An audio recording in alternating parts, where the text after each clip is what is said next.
Habemus Papa.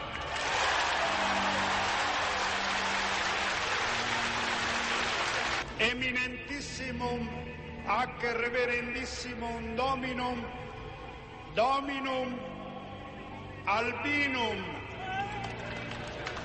Sancte Romane Ecclesiae Cardinalem Luciani sibi nomen imposuit Ioannis Pauli I.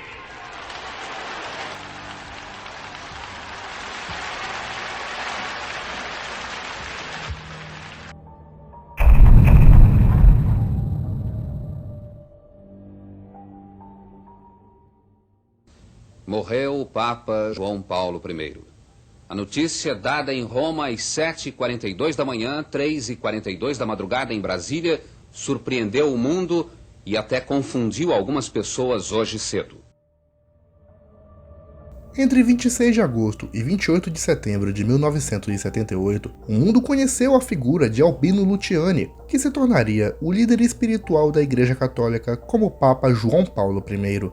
De origem humilde e com longa carreira religiosa, João Paulo I foi visto em sua época como uma esperança para a Igreja, visto que suas posições demonstravam um caráter renovador para a Igreja de Roma, que sob sua liderança tomaria caminhos bem diferentes e talvez mudanças na liturgia e tradição. Porém, apesar do grande entusiasmo de muitos católicos ao redor do mundo, o pontificado de João Paulo I foi marcado pela duração, 33 dias. O pontífice foi encontrado morto em sua cama e, oficialmente, o Vaticano alegou que o Santo Padre havia falecido enquanto dormia, vítima de ataque cardíaco. Porém, uma série de contradições sobre quem teria encontrado seu corpo e escândalos de corrupção que vieram anos depois colocaram em xeque essa explicação, surgindo a hipótese de que o homem que ficou conhecido como Papa Sorriso foi na verdade assassinado. Nesse vídeo, vamos abordar quem foi João Paulo I, como se tornou Papa, sua morte misteriosa e as teorias que rondam esse assunto, considerado um dos mais perturbadores do século XX. Se você é seguidor aqui do canal, sabe que para além do pragmatismo, aqui sempre apresentamos um pouco de mitologia e teorias sobre eventos misteriosos da história humana. Eu pretendia criar um novo iceberg sobre alguns mistérios históricos, mas logo depois eu decidi fazer algo diferente, iniciar a partir desse vídeo uma nova série aqui no canal, focando sobre mistérios e acontecimentos bizarros da humanidade. Esse pode ser o primeiro de muitos, mas para que essa série dê certo, eu conto com a ajuda de vocês. Já peço que deixe seu like, se inscreva no canal, ative o sininho de notificações e siga nossas páginas paralelas. Tudo isso ajuda muito para que a plataforma entenda que vocês gostam desse tipo de vídeo e enviem para mais pessoas. Sem mais delongas, sem mais conversa, vamos ao vídeo.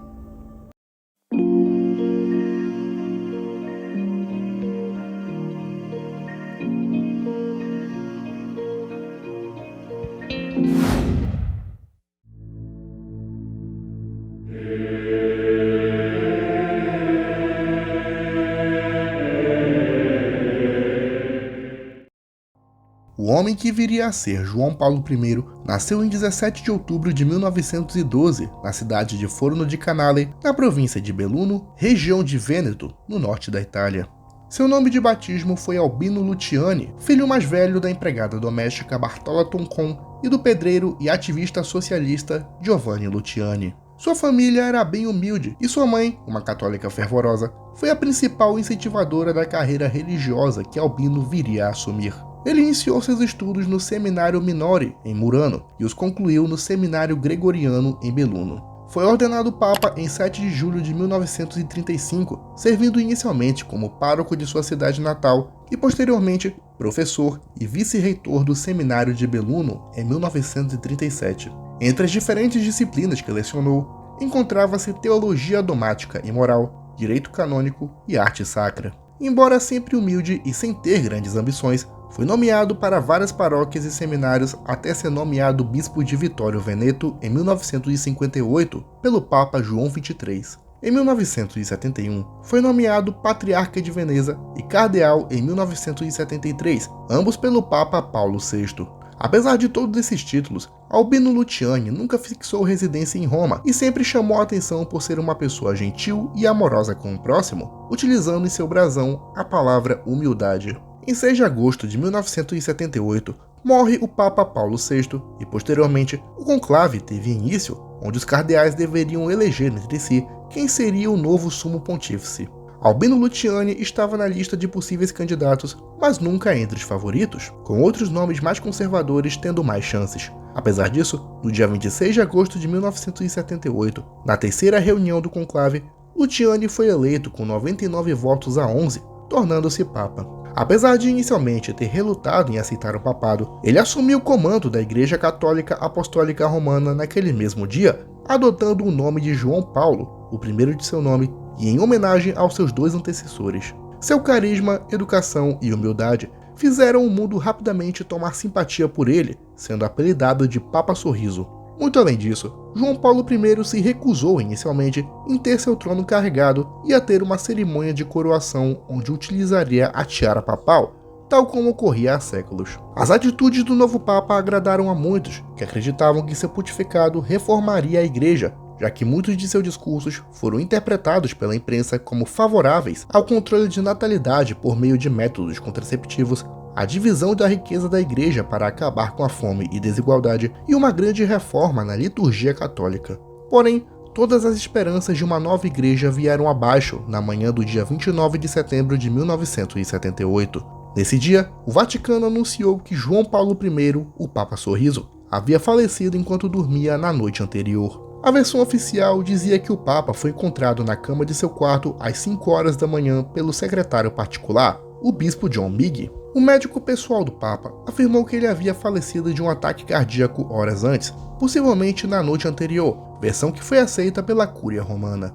Sua morte foi recebida com choque pelo mundo católico, onde muitos países chegaram a declarar luto nacional. O funeral ocorreu na Praça de São Pedro no dia 4 de outubro de 1978, com a missa celebrada pelo cardeal Carlo Confalonieri, que o descreveu como um cometa brilhante que iluminou brevemente a igreja. No mesmo dia, o Papa foi sepultado nas grutas do Vaticano.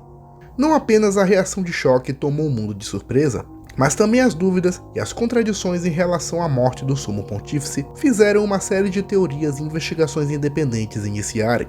Nos anos seguintes, novos depoimentos, contradições de relatos e até mesmo escândalos de corrupção envolvendo a máfia e o Vaticano criaram novos cenários que apontavam para um possível assassinato do Papa Sorriso.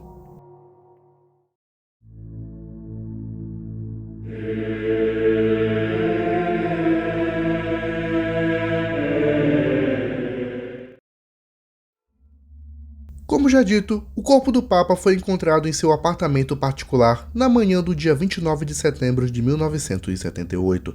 Inicialmente foi anunciado que seu corpo foi encontrado pelo secretário particular, o bispo John Migg. Mas na verdade, quem o encontrou foi a freira irmã Vicenza Taffarel, uma religiosa que fazia trabalhos domésticos no Vaticano e naquela manhã havia levado o café da manhã de João Paulo em seu escritório. A partir daí surgiu a pergunta: por que a mentira? Por que o Vaticano não anunciou quem de fato havia encontrado o cadáver do Papa? Muitos acreditam que a presença de uma mulher com livre acesso aos cômodos papais poderia ser considerado um escândalo. A freira chegou a ser entrevistada por jornalistas franceses, onde afirmou que havia levado o café da manhã às 4h30 no escritório que era ligado com o quarto do Papa. Ela bateu 2 vezes para chamá-lo, mas não obteve resposta e se retirou. 15 minutos depois, ela retornou ao escritório e viu que o café ainda estava lá. Então, novamente, ela bateu na porta até que decidiu entrar, encontrando o cadáver. Ela relatou que tocou na testa do Papa, que ainda estava quente.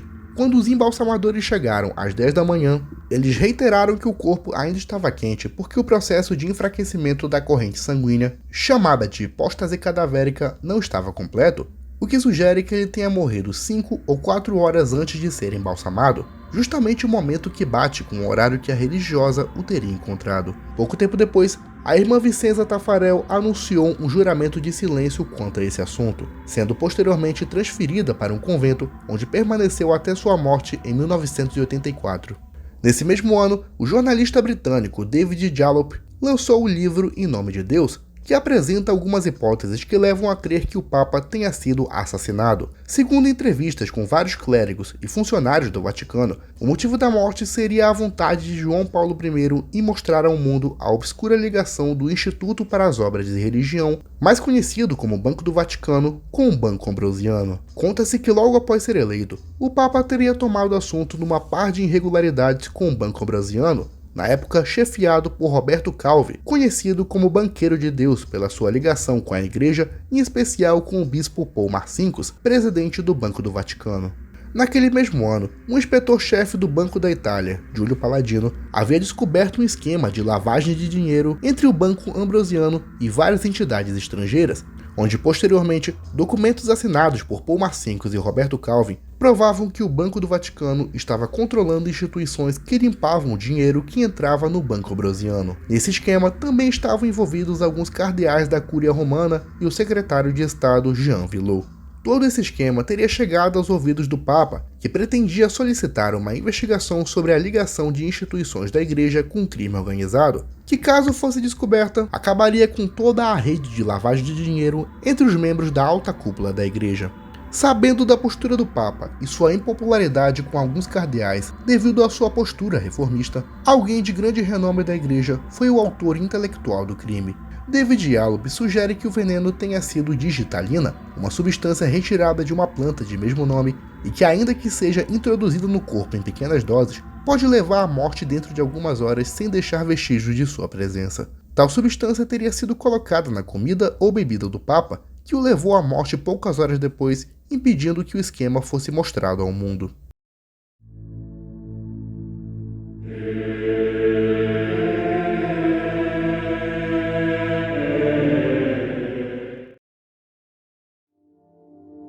Em 16 de agosto de 1982, Roberto Calvi foi encontrado morto pendurado numa ponte em Londres. A posição em que foi encontrado sugeria que ele havia tirado sua vida, o que anos depois foi desmentido e concluído que ele havia sido assassinado. 2 meses depois, em agosto, o escândalo antes mencionado veio à tona e o governo italiano decidiu fechar o Banco Ambrosiano. Uma grande investigação policial concluiu posteriormente que o banco possuía ligação direta com instituições pertencentes ao Banco do Vaticano, mas não apenas isso, o Banco Ambrosiano ainda possuía ligações obscuras com a máfia italiana e a loja maçônica Propaganda 2, a P2, uma organização secreta envolvida com terrorismo e considerada ilegal na Itália. Eles foram os responsáveis pela morte de muitos envolvidos no esquema, incluindo o próprio Roberto Calvi. Todo esse esquema culminou na investigação de Paul Marcinkus, que apesar de ter sido afastado da presidência do banco, permaneceu sob proteção do Vaticano, como se não quisessem que ele fosse preso. Posteriormente, a Suprema Corte da Itália declarou que Marcinkus não poderia ser condenado, visto que o Tratado de Latrão de 1929, onde o Reino da Itália criou o Estado do Vaticano para a Igreja, determina que membros da alta cúpula central da Igreja Católica não podem ser condenados pela justiça italiana. Em 1983, a Igreja pagou mais de 145 milhões para ressarcir os credores do extinto Banco Ambrosiano, numa ação considerada pela imprensa como a confissão de responsabilidade pela queda do banco. Quanto a Paul Marcinkus, ele permaneceu sob asilo político do Vaticano até 1990, quando foi transferido para a Arquidiocese de Chicago até se aposentar em Detroit. Ele jamais respondeu pelos seus crimes e nunca chegou a comentar sobre a morte de João Paulo I, da qual é o principal suspeito junto com o cardeal John Cody e o secretário Jean Villot. Ele faleceu em 20 de fevereiro de 2006, aos 84 anos de idade, mas a causa da morte nunca foi revelada.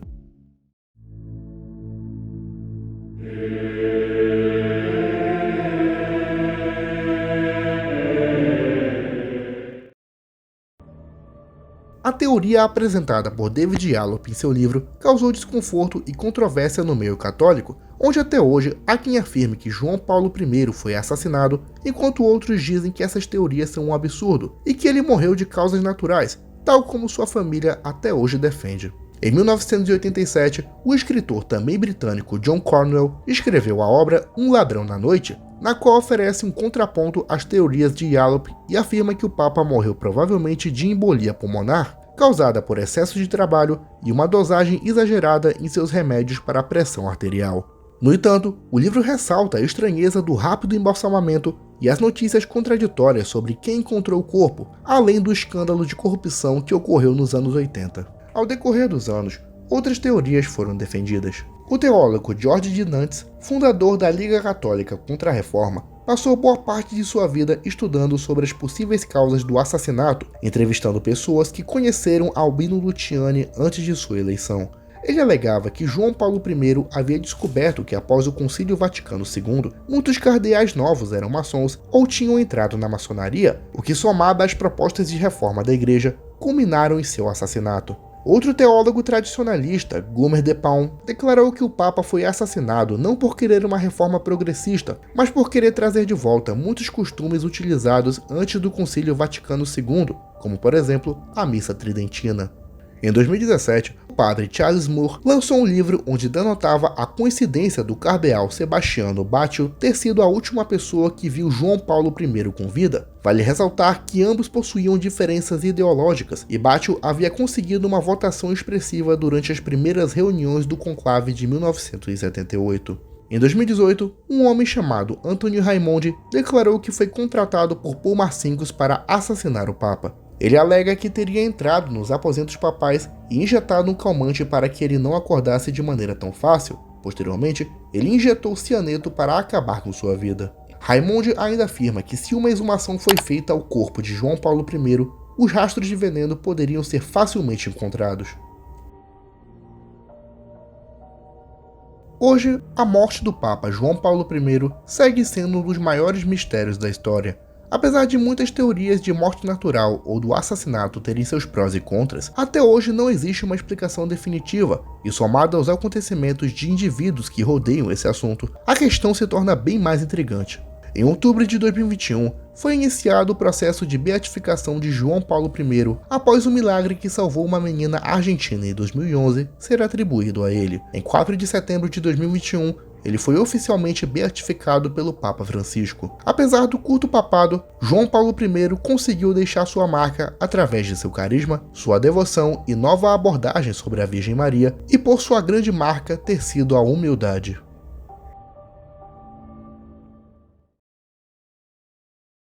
E é isso, pessoal. Se você gostou do vídeo, já peço que deixe seu like, se inscreva no canal, ative o sininho de notificações e siga nossas páginas paralelas. Tudo isso ajuda muito no crescimento e evolução do canal. Sem mais delongas, sem mais conversa, me despeço e tchau.